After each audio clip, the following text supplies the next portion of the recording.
اس کائنات کو حضور نبی کریم صلی اللہ علیہ وسلم کے نام سے ظاہر کرتا ہے۔ ارشاد فرمایا لولا کتبا قلم المقدار، اے حبیب صلی اللہ علیہ وسلم اگر تمہیں قدر کرنا چاہتا تو میں اس کائنات کو پیدا نہ کرتا۔ بے شمار حضور نبی کریم صلی اللہ علیہ وسلم کی ذات اقدس سے کہا ہے، جن کی ذات اقدس اس کائنات کی تبدیل کا باعث ہے۔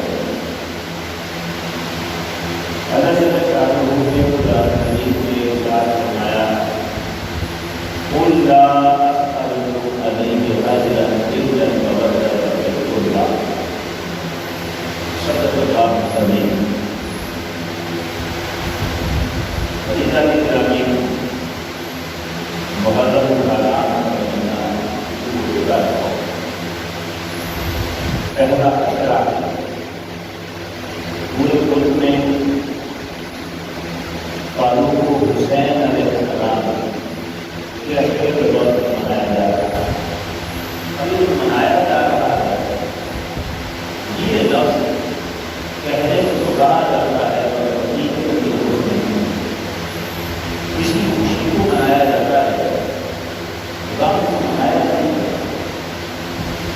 تذکرہ ہے جب محرم الحرام سیدنا حضرت فاروق رضی اللہ تعالیٰ عنہ کی شہادت ہو گئی، اور وہ محرم الحرام کو تاریخ ہے جس میں سرکار امام عاشقہ امام حسین علیہ السلام اپنا مدینے سے جب تبدل ہوا تھا، اس کی آخری منزل کربلا میں آپ کہنے لگا تھے۔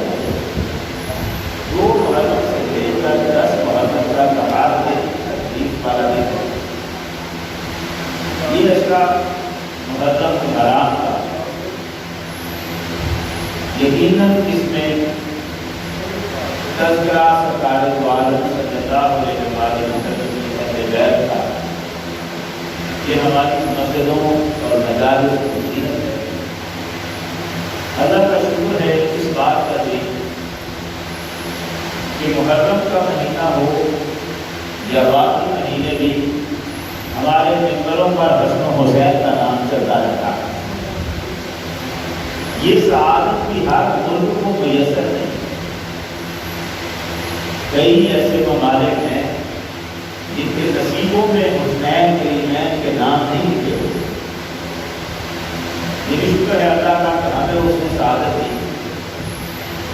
اور پھر اگلا مرحلہ یہ ہوا کہ ہمارے ملک میں ہی، اور دنیا میں ہر جگہ ایسا ہوتا ہے، ہمارے ملک میں بھی ہے، کئی جگہوں پر تو امام حسین علیہ السلام کی عظمتوں کو بیان کیا جا رہا ہوگا، اور کئی جگہوں پر کئی مسجدوں کے ممبروں پر بھی ان دنوں میں تذکرہ حسین کی بجائے یہ موضوع ہوگا کہ یزید جنتی ہے کہ نہیں۔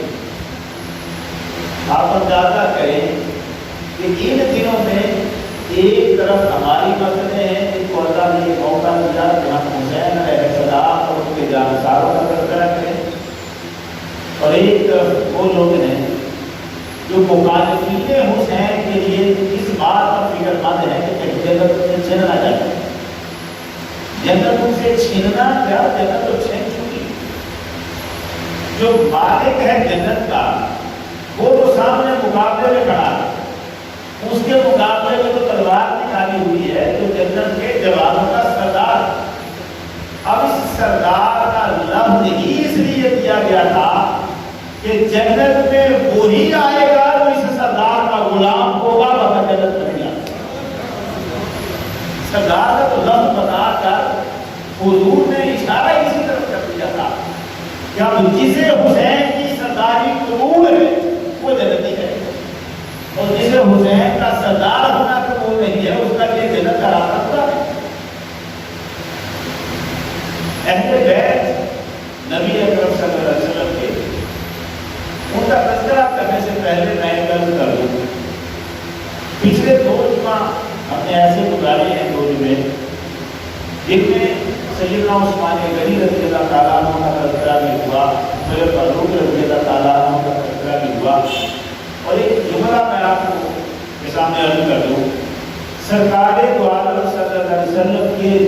صحابی کا بھی ذکر آپ شروع کر لیں. یوں لگتا ہے کہ جو شانیں اس کی ہیں کسی اور کی ہے نہیں. اس کا مطلب یہ ہے کہ سرکار کا ہر صحابی بے مثال ہے. حضور کے ہر صحابی کی شانیں ایسی ہیں کہ وہ دوسروں میں نظر نہیں آتی. ہر صحابی کو دیکھ کر یوں لگتا ہے کہ یار سارے باقی صحابہ اپنی جگہ، یہ جس کا ذکر ہم کر رہے ہیں سب سے افضل یہ. اس کی وجہ کیا ہے؟ صحابہ میں بھی کوئی ایک دوسرے کی مثال نہیں ہے. صحابہ حضور کا ہر صحابی بے مثال، حضور کا ہر صحابی اس شان والا کہ دوسرا صحابی بھی اس کے جیسا نہیں ہوا. یار جس کے غلام بے مثال ہے اس محمد کی مثال کہاں سے ڈھونڈ لا سکتے ہو؟ اس کی شان کا، اس کی مثال کہاں سے؟ ان کے تو غلام، اور پھر دو قرآن سے شروع کرنا تو دور رہا صدیاں گزر جائیں. مجھے ایک دوسرا بندہ ایسا دکھاؤ جسے علامہ اقبال کے برابر اور جیسا نہیں. دوسرا علامہ اقبال نظر نہیں آتا جو صدیاں بعد آیا.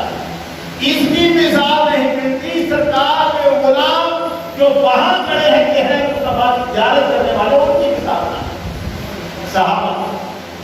اچھا یہ ہے صحابہ جنہیں سرکار کی صحبت میں نظر ہے، اور جن کی بات ہم کر رہے ہیں وہ ہے اہل بیت جنہیں سرکار کا گھر نصیب ہوا ہے. صحابہ کی ساری شانیں اپنی جگہ، لیکن اہل بیت کے ساتھ کوئی مقابلہ نہیں. حضور کی اہل بیت یہ وہ ہے کہ حضور کے صحابہ بھی جن کو اپنے قدر پہ اٹھانے کو اپنا فخر نصیب کرتے ہیں، ان کی مثال. ہماری مصیبت یہ ہے ہمیں اس جنجٹ میں پھنسا دیا گیا ہے، پھنسا دیا گیا ہے.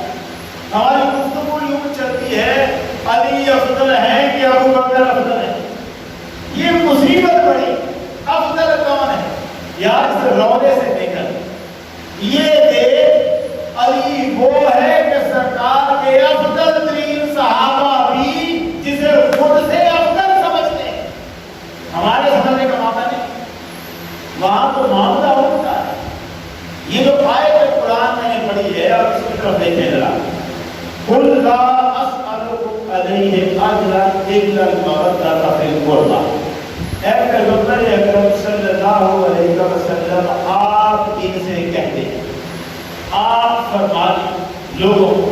اب فرمانا آپ نے ہے لیکن فرما اللہ رہا ہے کہ یہ کہیں. اب جو آگے بات ہوگی وہ حضور کی اپنی بات نہیں. سرکار ویسے ہی اپنی مرضی سے نہیں بولتے. قرآن مہر لگا چکا، محمد جب بھی بولے گا اللہ کی مرضی سے بولے. لیکن یہاں تو قرآن کہہ رہا ہے کہ محمد اے حبیب ان سے کہہ دے. کیا کہنا ہے؟ ان سے کہہ یہ جو میں تمہیں دین دے رہا ہوں اس پر تم سے کوئی اجر طلب نہیں کرتا. مجھے کسی اجرت کی ضرورت نہیں ہے، کوئی اجر مجھے نہیں چاہیے. میں بس اتنا تم سے کہتا ہوں کہ میری قرابت داری سے محبت کرنا. اب سوال یہ ہے، یہ جو قرابت داری سے محبت ہے کیا حضور نے یہ اجر مانگا؟ یعنی آپ نے یہ فرمایا ہے کہ میں تم سے اور کوئی اجر نہیں مانگتا، بس میری قرابت داری سے محبت کرنا. یہ بھی تو اجر ہوا. اللہ فرما رہا ہے تم یہ کہو. اچھا ہمارے کئی مفسر قرآن کے وہ ہیں جنہوں نے اس آیت کا ترجمہ بھی بدلا. اب اسے کر دیا یہاں تھا کہ ایک عرصہ ایسا بھی گزرا جس میں میں خود کے اس مفسر کا شکار ہوا. شکار ہونے کی وجہ یہ تھی کہ اس آیت کو کہا گیا کہ یہ آیت ہوئی ہے نازل مقام کرما میں. اللہ اسالکم علیہ اجرا، یہ سورہ شورا کی آیت ہے اور سورہ شورا مقام کرما میں نازل ہوئی. اب جب یہ کہا جائے کہ یہ مقام کرما میں نازل ہوئی تو لفظ خود سے جو آیت مقام میں نازل ہو وہ محمد عربی صلی اللہ علیہ وسلم کا خطاب ہوتا ہے کافروں کے ساتھ، مسلمانوں کے ساتھ نہیں. وہ خطاب کافروں کے ساتھ ہوتا ہے. اب کہنے والوں نے کہا کہ حضور کافروں سے بات کر رہے تھے اور اللہ نے فرمایا محمد نے کافروں سے کہہ دو کہ دین جو تمہیں دے رہا ہوں اس کا کوئی اجر نہیں مانگتا، بس میری اہل بیت سے محبت کرو. تو بتانے والے کہا کہ یار یہ تو خود غرضی ہوگی. اگر محمد عربی کافروں سے کہیں کہ میں کوئی اجر نہیں مانگتا بس میری قرابت سے محبت کرو تو وہ کہیں گے کہ ہم تو آپ کے دین کو ہی نہیں مانتے، قرابت کے اجر کی بات کیا ہے؟ ہم تو آپ کو سچائی نہیں مان رہے، دین ہی نہیں مان رہے، اجر کون سا؟ اجر کا سوال تو تب پیدا ہو جب ہم مانیں کہ ہاں آپ کو ہمیں دے رہے ہیں، ہم پر احسان ہے تو ہمیں بدلہ دینا ہے، ہم تو پھر آپ کو بدلہ دیں گے۔ تو انہوں نے تو مانا ہی نہیں سزا کبھی، پھر ان سے اجر مانگا کیسے جا سکتا ہے، ان سے یہ بات کی کیسے جا سکتی ہے؟ اور جس وقت یہ بات ہوئی حضور سے پوچھا گیا یا رسول اللہ یہ جن قرابت والوں کی محبت ہمیں کہی جا رہی ہے یہ کون ہے؟ سرکار نے فرمایا ان سے مراد ہے علی فاطمہ اور ان کے دونوں بیٹے۔ کہنے والے کہنے لگے جب آیت نازل ہوئی تو حسن حسین پیدا ہی نہیں ہوئے تھے، ان کا پیدا ہونا تو دور رہا، فاطمہ کی علی سے شادی ہی نہیں ہوئی جب آیت نازل ہو رہی ہے۔ اب یہ بات تو سرکار والوں نے فرما دی ہے کہ یہ آیت ان کے بارے میں، اس کا مطلب کیا ہے؟ بات صاف ہے، اس کا مطلب کیا ہے؟ ایک عرصہ میں بھی اس میں الجھا رہا، یہ تو اللہ کا کرم ہوا جب مجھے یہ پتا چلا کہ عبداللہ ابن عباس رضی اللہ تعالیٰ عنہ حضور کے صحابی سید المفسرین وہ کہتے ہیں سورہ شورا ان کی کل مکہ میں نازل ہوئی مگر یہ آیت مکے کی نہیں، یہ مدینے میں نازل ہوئی ہے، سرکار نے اسے مکہ میں رکھا ہے۔ یہ آیت مکے کی نہیں، آیت مدینے میں نازل ہوئی ہے۔ اب جب مدینے میں نازل ہوئی تو حضور کا یہ فرمان کافروں سے نہیں مدینے والوں سے ہے، اپنے جانساروں سے ہے، اور سرکار اجر نہیں مانگ رہے۔ مطلب یہ تھا میں جو تمہیں دین دے رہا ہوں لا اسألکم علیہ اجرا، میں اس پر تم سے کوئی اجرت طلب نہیں کرتا، ہاں تمہیں یہ بتاتا ہوں ان المودۃ فی القربی، یہ بتاتا ہوں کہ یہ دین اسی کا محفوظ رہے گا جو میری اہل بیت سے محبت کرے گا۔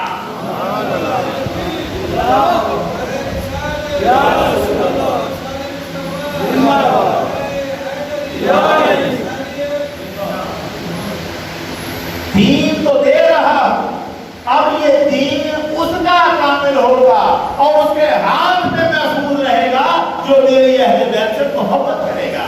جس کے دل میں اہل بیت کی محبت نہ ہوئی یہ دین اس کے پاس نہیں رکنے والا، یہ دین اس کے پاس نہیں ٹھہرنے والا۔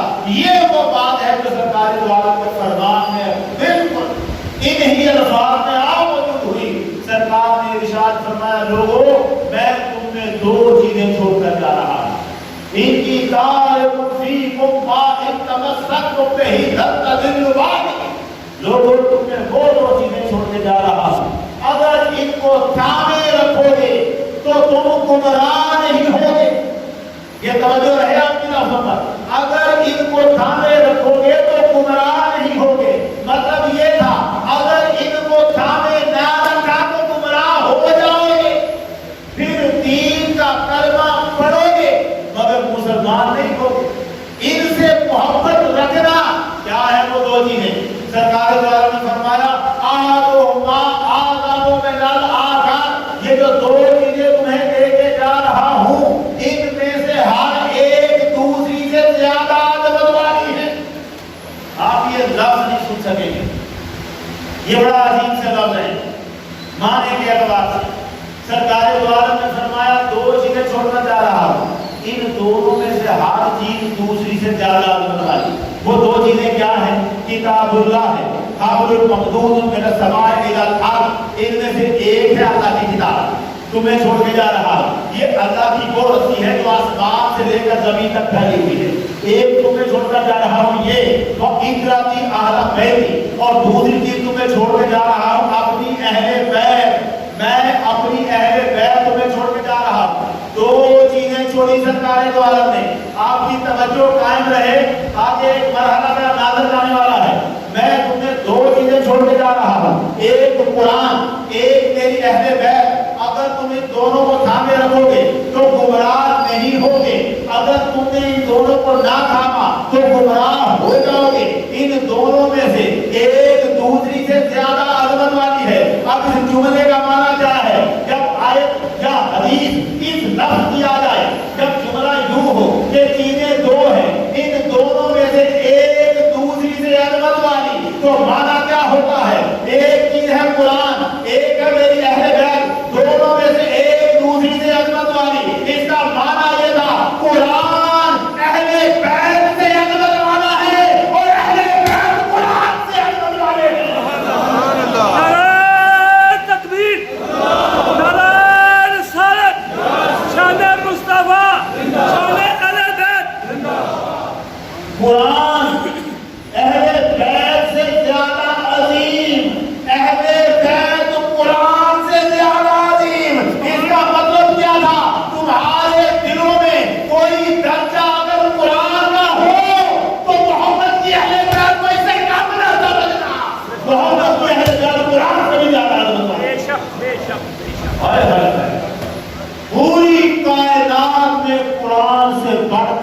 درجہ نہیں.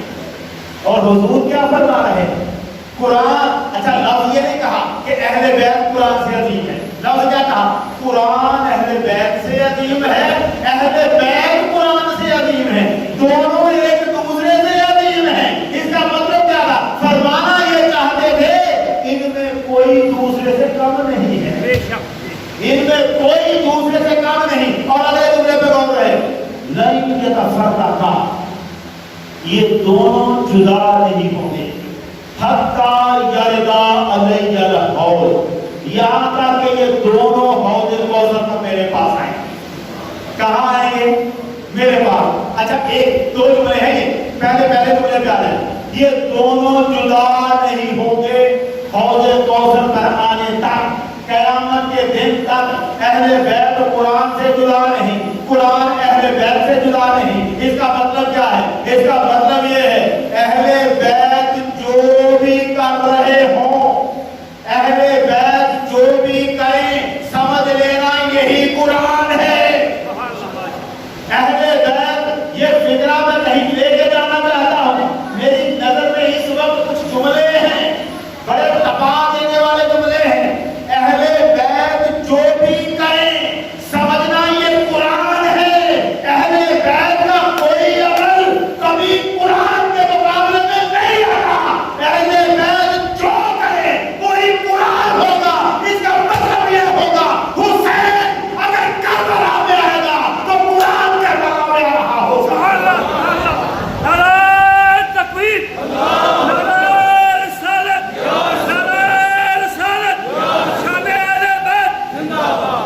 ہم کہتے ہیں یار اہل بیت سے محبت کرو، اہل بیت سے بغض نہ رکھو. ہمیں کہا جاتا ہے یار کون مسلمان ہے جو اہل بیت سے بغض رکھتا ہے؟ مسلمان کلمہ پڑھنے والا کوئی بھی اہل بیت سے بغض نہیں رکھتا. یہ سبق ہمیں پڑھایا جاتا ہے. ممبروں پہ بیٹھ کر کہتے ہیں ہم بھی اہل بیت سے محبت کرتے ہیں. مسلمان تو ہو ہی نہیں سکتا جو اہل بیت سے بغض رکھے. اگر نہیں ہو سکتا تو اس زمین کی کتاب کو کیوں نہیں پڑھا جس نے اپنی کتاب میں لکھا تھا حسین کربلا میں آیا تو بادشاہ یزید کے خلاف بغاوت کی اس نے، جس نے حسین کو باغی کہا. اس قبیلے کا ساتھ کون دے رہا ہے؟ کوئی نہیں. اب وہ مسلمان بن کے بیٹھا ہوا ہے اور کہتا ہے حسین باغی تھا. میں کیا کہوں؟ میں تمہیں جملے نہیں سنا سکتا آپ کو جو مسلمانی کا نوازا اوڑھنے والے ہم تک سنا رہے ہیں، پہنچا رہے ہیں. یہ چند دن گزرے ہیں، چند دن عبد الرحمان سلفی نے جو کچھ کیا نہیں یاد آپ کو؟ عبد الرحمان سلفی، مجھے لگتا ہے سب کو نہیں پتا یہ سلفی کون ہوتے ہیں. اہل حدیث وہابی وہ اپنے نام کے ساتھ لکھتے ہیں سلفی. سلفی وہ ہوتے ہیں. عبد الرحمان سلفی چند دن پہلے ٹی وی پر شور، میڈیا پر شور، ہر جگہ سے مطابق کس بات کے؟ اس کو سزائے موت بھی گئے، جہاں تک کہ خود وہابی علماء بھی کہنے لگے اسے سزائے موت دی جائے. کیوں؟ اس نے اہل بیت کی گستاخی کی. کیا گستاخی کی ہے اس نے؟ جانتے ہیں بہت سارے لوگوں کو پتا ہوگا کہ یہ گستاخی کی ہے، یہ پتہ ہی نہیں گستاخی کیا کی. میں کوئی جملے نہیں سنا سکتا، نہیں سنا سکتا. دل پھٹ جائے کوئی جملے سن کر، اللہ کی قسم روح لرز جاتی ہے. جملہ کہنے والا مسلمان ہے، عالم دین، ممبر پہ بیٹھا، کیا کر میں ان میں سے سب سے ہلکا فکرہ، ہلکا جو سب سے ان میں سے جو اس نے کہے ان میں سے ہلکا فکرہ آپ کی خدمت میں پیش کرتا ہوں. ہلکا فکرہ یہ سخت فکرے آگے ہیں. ہلکا فکرہ اس کا میں بتا رہا ہوں. اس نے کہا یہ جو امام ہیں، امام موسیٰ کاظم، جناب جانتے ہوں گے آپ، امام زین العابدین، امام باقر علیہ السلام، امام جعفر صادق، اور جعفر صادق کے بیٹے امام موسیٰ کاظم کہنے لگا یہ امام موسیٰ کاظم یہ تو انتہائی گندا آدمی تھا. یہ وہ فکرہ ہے جو ان میں ہلکا فکرہ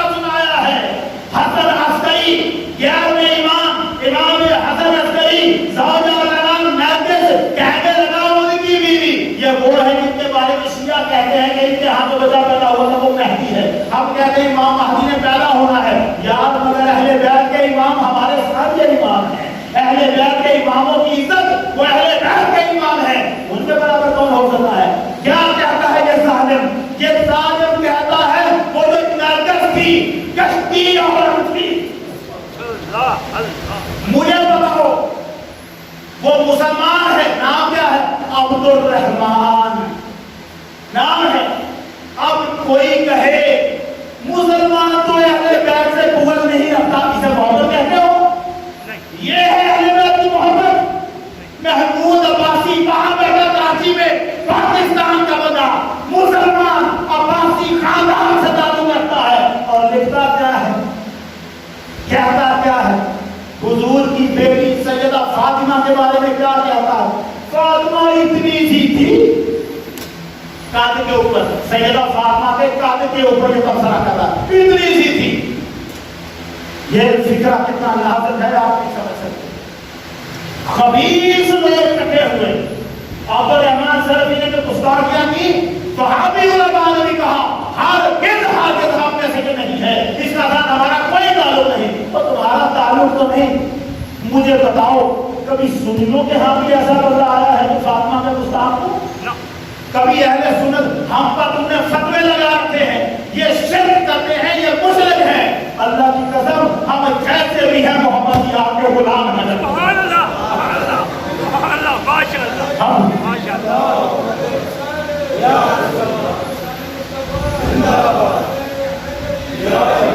ہمارے محمد کے غلام اور اللہ کے فضل سے ان کی عزتوں میں پہلے دینے والے ہیں. ہم میں سے کبھی نہ سنو گے کہ فلاں سنی تھا اور اس نے اہل بیت کے کسی فرد کی گستاخی کر دی ہو. ہم وہ ہیں جو حضور کے صحابہ کی عزتوں کے بھی پہرے دار ہیں، آپ کی اہل بیت کی عزت کے بھی پہرے دار ہیں. ہم میں سے ایسا نہیں نکلتا. تمہارے مدرسوں میں ایسا کیا پڑھایا جاتا ہے کہ جو جوان ہوتا ہے وہ اہل بیت کا گستاخی کرائے اور پھر تمہیں صفائیاں دینی پڑے؟ یہ ہمارا نہیں ہے. ایسا پڑھا ہی کیوں رہے ہو جس کا نتیجہ یہ نکل رہا؟ ایسی تعلیم کیوں دے رہے ہو جس کا نتیجہ یہ نکل رہا ہے؟ ہمیں کہا جاتا ہے نہیں نہیں، جو مسلمان ہو وہ بغض نہیں رکھتا.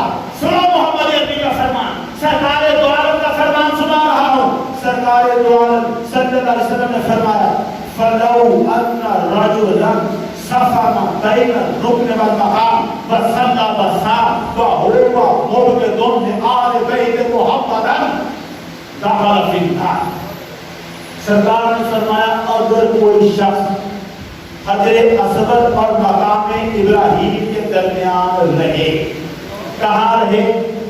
حجر اسود اور مقام ابراہیم کے درمیان، کسی ملک کا بھی ہو، اپنا ملک چھوڑ دے، اپنا گھر چھوڑ دے، اپنے رشتہ دار چھوڑ دے، سب کچھ چھوڑ کر اللہ کی رضا کے لیے مکے میں آ کر رہے، اور مکے میں بھی کسی گھر میں نہ رہے، کعبے میں آئے، ہر میں کعبہ میں آئے، ہر میں کعبہ میں آ کر رہے، اور کعبہ میں بھی کون سی جگہ رہے؟ ادھر مقام ابراہیم ہو، ادھر حجر اسود ہو، اس میں مصلی ان کے بیچ میں بچھایا ہو، اور یہاں رہ کر اللہ کی عبادت کرے، صلی اللہ وسلم، یہاں نمازیں پڑھے، یہاں روزے رکھے، اور پھر رکھے بغض آل محمد سے. اتنا کچھ کرے بہت مبغض لآل محمد دخل فی النار، اور یہاں رہ کر بھی اگر آل محمد سے بغض رکھے گا سیدھا جہنم میں داخل ہو جائے. کہاں رہا ہے؟ کہاں ہے وہ؟ کعبے میں بیٹھا، حجر اسود اور مقام ابراہیم کے درمیان. بتاؤ کوئی کافر بھی وہاں جاتا ہے؟ کون جائے گا وہاں؟ مسلمان. مسلمان نمازیں پڑھے گا، مسلمان روزے رکھے گا، اور سرکار نے فرمایا اگر وہ آل محمد سے بغض رکھے، اس کا مطلب ہے ایسا ہو سکتا ہے کوئی وہاں رہے پھر بھی بغض رکھے، ایسا ہو سکتا ہے. اب یہ نہ کہنا کہ مکے میں رہنے والے جو کہیں گے وہی سچ ہوگا، اور مکے میں رہنے والا بھی ہو سکتا ہے آل محمد سے بغض رکھتا. جو بغض رکھے، سرکار نے فرمایا جو جہاں رہ کر بھی بغض رکھے گا وہ دوست ہوگا. پھر سنو جابر بن عبد اللہ انصاری رضی اللہ تعالیٰ عنہ، سرکار دو عالم کا ارشاد فرمایا من ابغض ما اهل البیت، جو کوئی شخص ہم اہل بیت سے بغض رکھتا ہوگا، جو کوئی ہم اہل بیت سے بغض رکھے، حشرہ اللہ یوم القیامت یہودیا، قیامت کے دن اللہ کی بارگاہ میں یہودی بن کے کھڑا ہوگا، مسلمان نہیں ہوگا۔ جابر کہتے ہیں میں نے پوچھا یا رسول اللہ ایک صلی وسلم اگر وہ روزے رکھتا ہو، نمازیں پڑھتا ہو، عبادت گزار ہو تو پھر فرمایا ان صلی وسلم وہ روزے بھی رکھتا ہو، نمازیں بھی پڑھتا ہو، اگر آل محمد سے بغض رکھتا ہے تو قیامت میں یہودی بن کے کھڑا ہوگا، مسلمان بن کے کھڑا ہوگا۔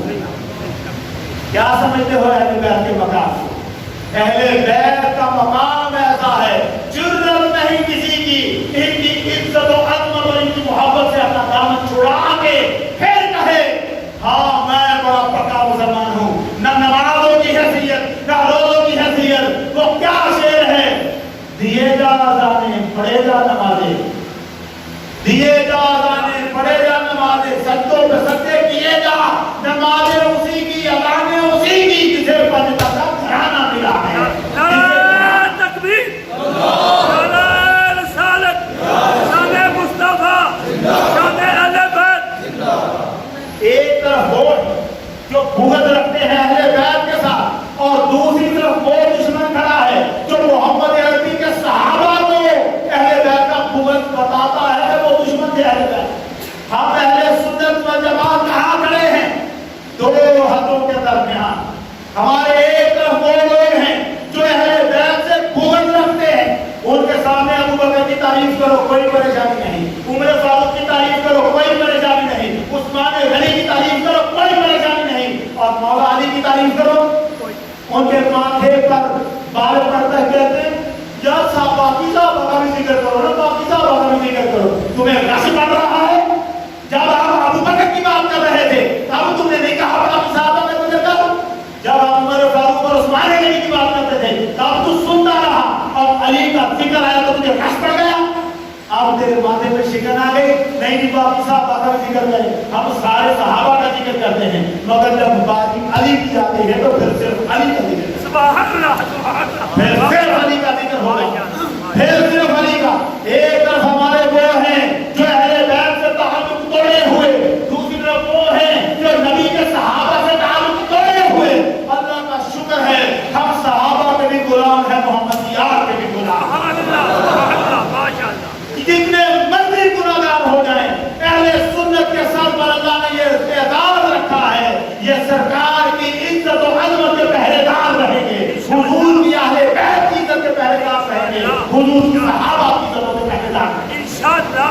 اللہ کا یہ کرم ہے، یہ چنا ہے اس نے ہمیں، چنا ہے، اس کی مہربانی کے سوا یہ کام نہیں ہو سکتا تھا۔ اب وہ کہنے والا ظالم کہتا ہے عمر فاروق علی کا دشمن تھا، ایک طرف وہ کھڑا ہے، یار میں بتاؤں آپ کو، ہم کوئی ممبر ہمارا کوئی اگر وہ صحابہ کی عظمت بیان کرنے لگے نا تو اسے سہارا دینا پڑتا ہے، اہل بیت کی عظمتوں کا دینا پڑتا ہے۔ جب بھی ہم عمر فاروق کی شان بیان کریں ہم کیا کہتے ہیں؟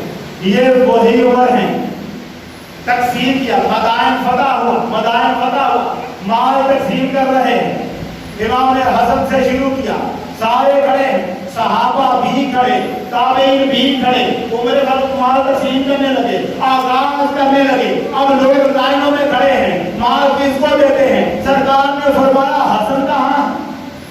عمر فاروق فرما رہے ہیں حسن کہاں ہے؟ پہلے حسن کو لاؤ، میں مال تقسیم کرنے کا آغاز حسن سے کروں گا، سبحان اللہ، سب کو بعد میں ملے گا، پہلے حسن اور حسین کو ملے گا۔ سبحان اللہ۔ اب تقسیم کیا، 1000 درہم دیا امام حسن کو، پھر امام حسین کو بلایا، 1000 درہم انہیں دیا۔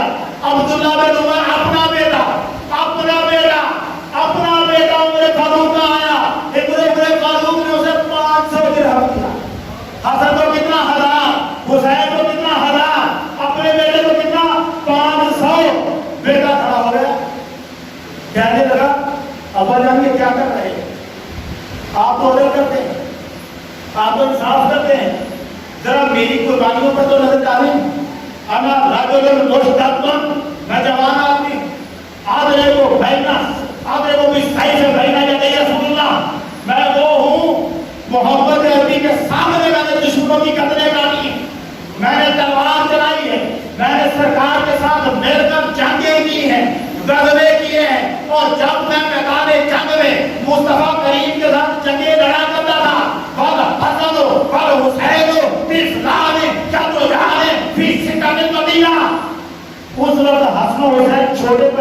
مدینے سے بھی باہر نہیں گئے تھے.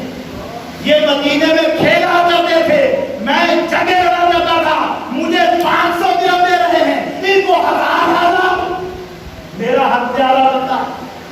آپ دیکھ رہے ہیں میرا حق زیادہ بنتا ہے. میں نے رسول خدا کی خدمت میں جنگیں لڑی ہوئی ہیں, میرا حق زیادہ بنتا ہے.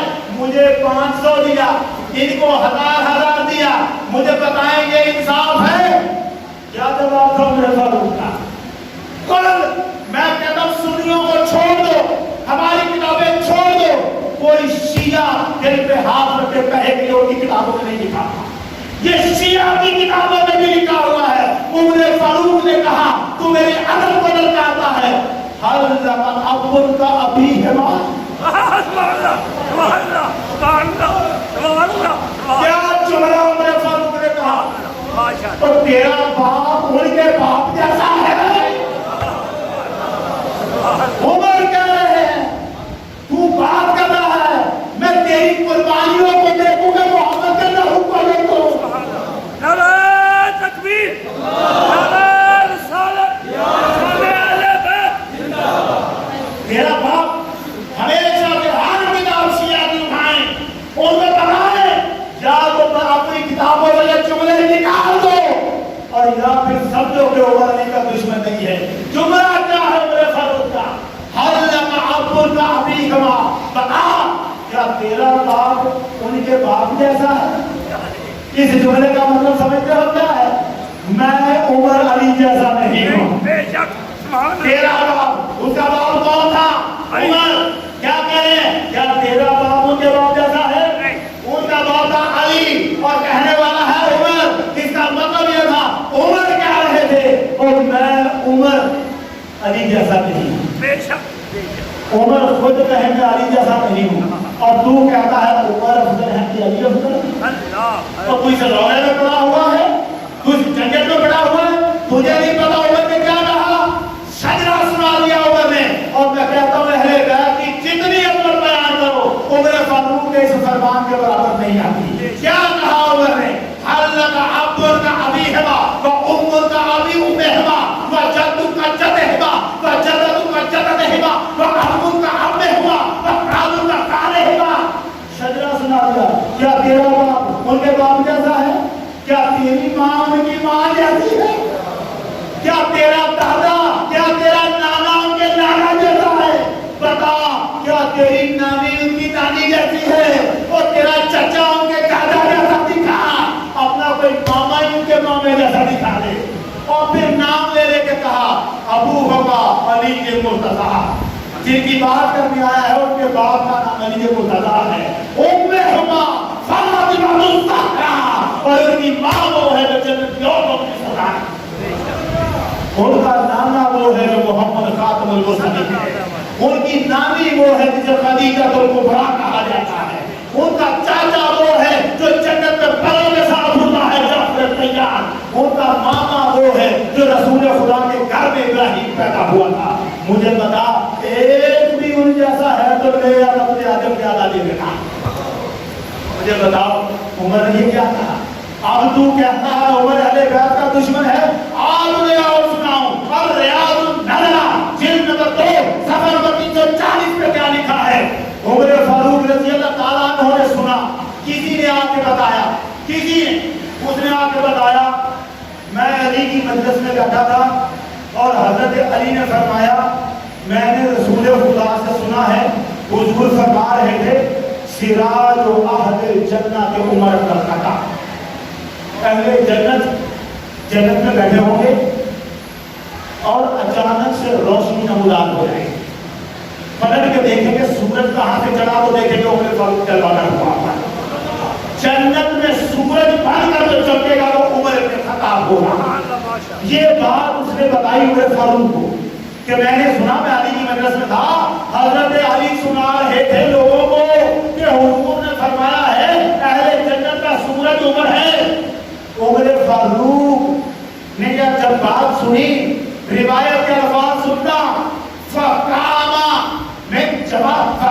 فی جماعت من الصحابہ, صحابہ کی جتنی جماعت وہاں بیٹھی تھی نا سب کو فرمانے لگے اٹھو. بھی کھڑے ہو گئے، ان کو بھی کھڑا کیا، کہا اٹھو، میں اس بات کی گواہی خود علی سے سنا چاہتا ہوں۔ خلیفہ تھے عمر، خلیفہ تھے، کہہ سکتے تھے اچھا علی نے ایسا کہا، جاؤ علی کو بلا کے لاؤ، لیکن عمر نے علی کو نہیں بلایا۔ فقام فی جماعت من الصحابہ، صحابہ کی جماعت کو لے کر کھڑے ہوئے، کہا اور چڑھے، حتی اتا علی، یہاں تک کہ علی کے پاس آئے، وہ بتانا کیا چاہتے تھے، میں حق تقریر کا بادشاہ عمر جس سے کافر لڑتے رہے ہو، میں عمر جسے حضور جنت کا سورج کرا دے، اور میں بھی علی کے دروازے پہ چل کے آتا ہوں، میں بھی علی کے دروازے پہ چل کے آتا ہوں، علی کو نہیں بلاتا، علی کے دروازے پہ چل کے آتا ہوں۔ اور آ کے کہا یا علی، اے علی، آپ نے یہ فرمایا ہے کہ حضور نے فرمایا عمر جنت کا سورج ہے، آپ نے یہ فرمایا ہے، یہ حدیث سننا، حدیث سننا، خدا کی قسم شیعہ بھی اس روایت کو جانتے ہیں۔ اب کیا ہے علی، کیا تم نے حضور سے یہ سنا ہے؟ حضرت علی نے فرمایا میں نے بالکل سنا، بالکل سنا۔ صحابہ ساتھ ہیں، علی سے پوچھا کیا تم نے سنا ہے؟ انہوں نے کہا ہاں میں نے سنا ہے۔ کہا سناؤ کیا سنا ہے؟ حضرت علی نے دوبارہ دہرایا، میں نے سنا سرکار نے فرمایا تھا کہ عمر اہل جنت کا سورج ہے۔ گواہی کافی نہیں چاہیے؟ صحابہ کی موجودگی میں علی کی زبان سے گواہی نکل گئی کہ حضور نے فرمایا گواہی کافی ہو گئی، مگر یہاں عمر کافی نہیں ہوئے۔ عمر نے کیا کہا؟ عمر نے کہا اچھا تم نے یہ سنا؟ کہا سنا۔ کہنے لگے اکتب لی خطک، اپنے ہاتھ سے مجھے لکھ کر دے، اپنے ہاتھ سے مجھے لکھ کر دے، اپنی تحریر مجھے لکھ کر دے۔ مولا علی نے منگوایا جس پر لکھنا تھا، کوئی چمڑا یا پتا درخت کا جس پر بھی اس زمانے میں لکھا جاتا تھا، منگوایا اور لکھا۔ اب دیکھ مولا نے کیا لکھ رہے ہیں، یہ نہیں صرف لکھا کہ حضور نے فرمایا، اتنا نہیں، کیا لکھا؟ بسم اللہ الرحمن الرحیم، ھذا ما ثمن علی ابن ابی طالب عمر ابن الخطاب، بسم اللہ الرحمن الرحیم، یہ جو میں لکھ رہا ہوں یہ میں عمر ابن خطاب کو ضمانت دے رہا ہوں، سبحان اللہ، ضمانت دے رہا ہوں، ھذا ما ثمن، یہ میں ضمانت دے رہا ہوں کہ اس بات کی عن رسول اللہ صلی اللہ علیہ وسلم، یہ ضمانت دے رہا ہوں کہ میں نے رسول اللہ سے سنا، عن جبریل، رسول اللہ نے جبریل سے سنا، عن اللہ عز و جل، اور جبریل نے اللہ سے سنا، اللہ سے سنا۔ اللہ کہہ رہا تھا عمر بن الخطاب سراج اہل الجنہ، رب فرما رہا تھا عمر اہل جنت کا سورج ہے۔ کون کہہ رہا تھا؟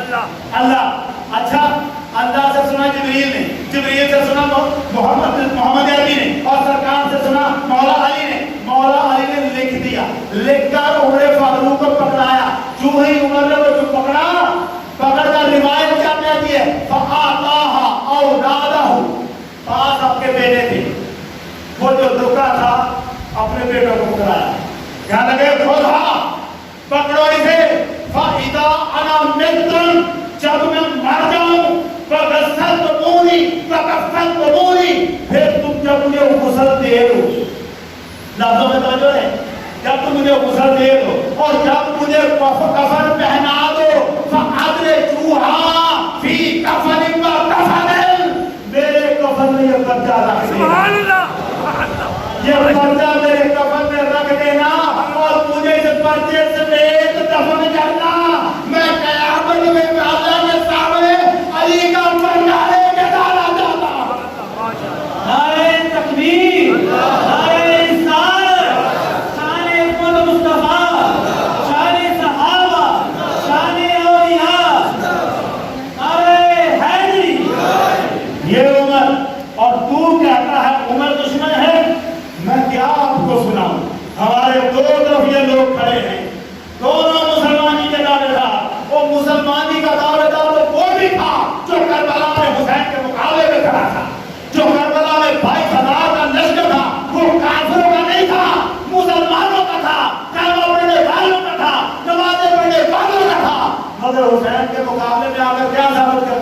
انہوں نے بتایا لوگوں نمازیں پڑھنے والا بھی حسین کا دشمن ہو سکتا ہے، ایسا ہو سکتا ہے اسلام کا فیصلہ مسجد کی نماز میں نہیں ہوتا، کربلا کے میدان میں ہوتا ہے۔ جو حسین کا ہو مسلمان وہ ہے، جو حسین کا نہیں تو وہ مسلمان نہیں ہے۔ یہ بغض کہتے ہیں صحابہ، اور صحابہ بغض نہیں رکھتے تھے، صحابہ نے تو ہمیں سکھایا اہل بیت کا ادب کیسے کرنا ہے، اہل بیت کا ادب کیسے کرنا ہے، صحابہ نے سکھایا۔ ابو ہریرہ مدینے کے گورنر بنے۔ کون؟ ابو ہریرہ مدینے کے گورنر بنے۔ مدینے کے گورنر ابو ہریرہ ایک جنازہ پڑھا، جنازہ پڑھ کے نکلے، دیکھا اب جنازے میں ظاہر پیدل کرنا ہوتا ہے، دیکھا تو امام حسن نے جو جوتے پہنے ہوئے تھے کالے ان پر گرد و غبار پڑا۔ ابو ہریرہ گورنر مدینہ نے دیکھا حسین کے قدموں پر، حسین کی جوتی پر گرد پڑی ہوئی۔ ابو ہریرہ آگے بڑھے، کندھے سے چادر اتاری اور بیٹھ کر زمین پر جوتے صاف کرنے لگ پڑے۔ حسین کے جوتے صاف کرنے لگ پڑے۔ امام حسین نے کندھوں سے پکڑا، ابو ہریرہ کیا کر رہے ہو؟ اٹھو، کیا کر رہے ہو؟ گورنر ہے ابو ہریرہ، حضور کا صحابی ہے۔ کہا ابو ہریرہ کیا کر رہے ہو؟